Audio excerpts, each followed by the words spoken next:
Assalamualaikum warahmatullahi wabarakatuh. Bismillah walhamdulillah wassalatu wassalamu ala rasulillah sayyidina wa maulana Muhammad bin Abdillah wa ala alihi wa sahbihi wa mawala wa la hawla wa la quwwata illa billah. Rabbi israh li sadri wa yassir li amri wa hlul 'uqdatam min lisani yafqahu qawli, amma ba'du. Pemirsa TV Alaska yang dirahmati oleh Allah, ada suatu kisah yang menarik. Suatu saat di bulan Ramadan, dua orang ibu-ibu datang menemui Rasulullah Shallallahu Alaihi Wasallam di rumahnya. Mereka meminta izin kepada Rasulullah untuk berbuka di siang hari karena sakit. Lantas Rasulullah meminta kedua ibu-ibu tersebut untuk menahannya sedikit lagi karena azan maghrib. Ibu-ibu tersebut menyanggupi permintaan Rasulullah Shallallahu Alaihi Wasallam. Selepas azan maghrib, mereka pun berbuka. Rasulullah kemudian mengutus pembantunya Ubaidillah untuk menemui dua tamu perempuan siang tadi. Rasulullah membawakan sebuah mangkuk kosong. Ubaidillah mengikuti perintah Rasulullah. Ia mendatangi dua perempuan yang dimaksud.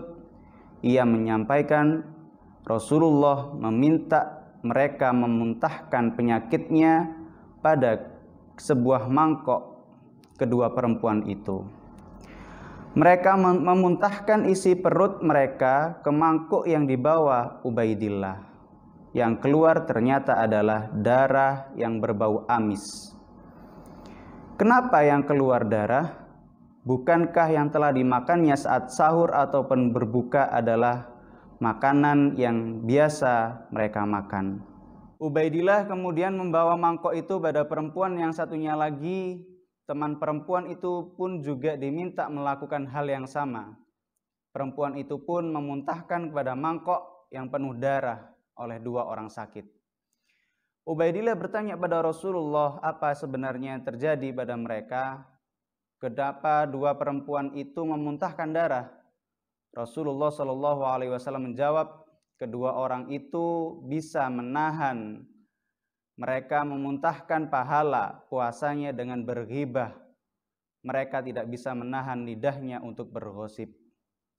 Pemirsa Alaska TV yang dirahmati oleh Allah, Rasulullah Shallallahu Alaihi Wasallam bersabda, "Rubba shaimin haidzuhu min siyamihi al-ju' wal 'atash."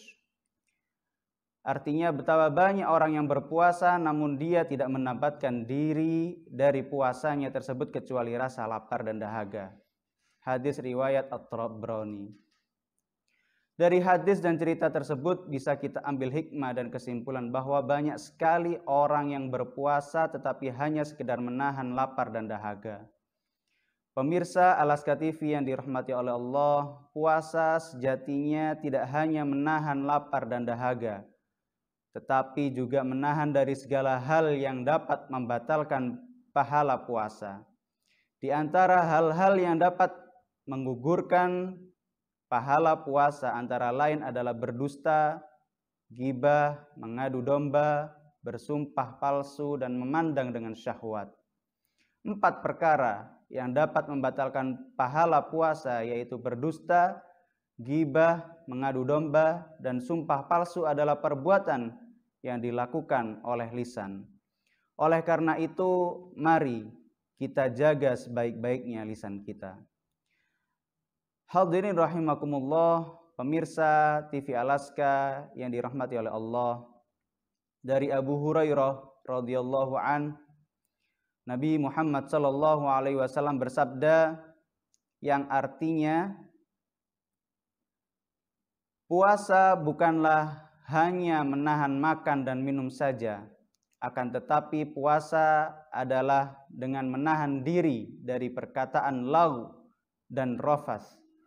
Apabila ada seorang yang mencela atau perbuatan usil padamu, maka katakanlah padanya, aku sedang berpuasa, aku sedang puasa.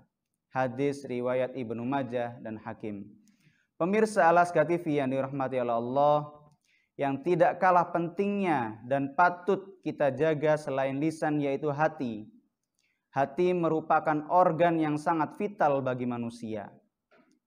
Dari Nu'man bin Bashir radhiyallahu anhuma, Nabi sallallahu alaihi wasallam bersabda yang artinya, ingatlah bahwa di dalam jasad itu ada segumpal daging.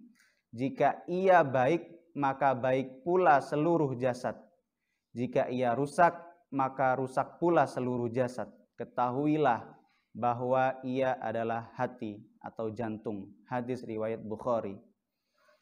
Penyakit hati adalah menganggap rendah orang lain, takabur, merasa dirinya adalah yang terbaik, ujub, riya, pelit, bakhil, hasud, dan lain sebagainya. Penyakit lisan adalah berdusta, berkata kotor, menipu, mengejek, menghina, menggunjing, bersilat lidah, bertengkar, berdebat secara berlebihan, dan lain sebagainya. Hal ini pun juga patut kita jaga saat berpuasa. Jangan sampai kita ketika berpuasa mempunyai rasa sombong, iri, dengki, ujub, dan lain sebagainya. Na'udzubillah. Untuk itu apabila kita saat berpuasa ada teman kita, ada saudara kita, ada orang yang sedang mengganggu kita, cukup katakanlah inni shaim, inni shaim. Sesungguhnya saya berpuasa, sesungguhnya saya berpuasa. Pemirsa Alaska TV yang dirahmati oleh Allah, semoga Allah selalu memberikan pertolongannya ketika kita berpuasa. Dan semoga Allah menerima amal puasa kita yang kita kerjakan dari awal Ramadan hingga akhir Ramadan. Amin, amin ya rabbal alamin. Wal afu minkum, tsumma assalamu alaikum warahmatullahi wabarakatuh.